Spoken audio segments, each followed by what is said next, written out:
Này ấy cái khớp lại cho cô nha, cho nó chắc lại cô mới mạnh được.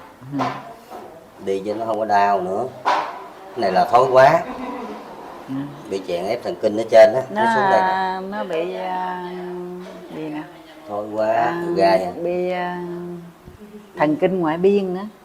Bị thần kinh ngoại biên, chèn ép thần kinh ngoại biên nó đau nhất.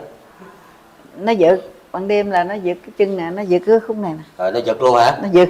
Ôi ơi. Bữa tối nào cũng phải uống viên thần kinh ngoại biên chứ, với một viên giãn tĩnh mạch. Bây giờ thầy giúp bữa nay rồi, tối không cần uống thuốc ngoại biên nha. Thầy giúp bữa nay nó khỏe rồi nha.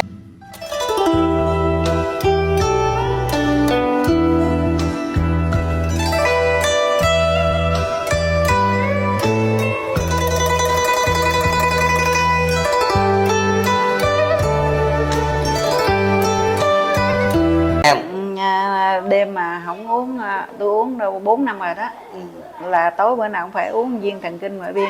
Rồi bây giờ tối hôm nay nghỉ uống coi nó như thế nào, thấy không? Nhưng mà thầy chị rồi người ta nhiều khi khỏe người ta không uống. Thần kinh ngoại biên nó thông ha. Thần kinh ngoại biên nó giật.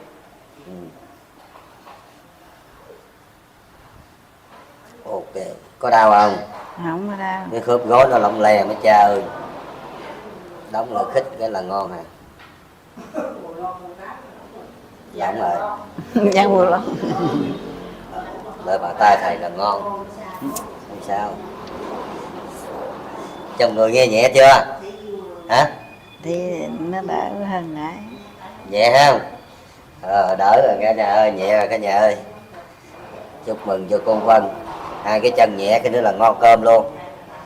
Chúc mừng cô Vân luôn. Ok.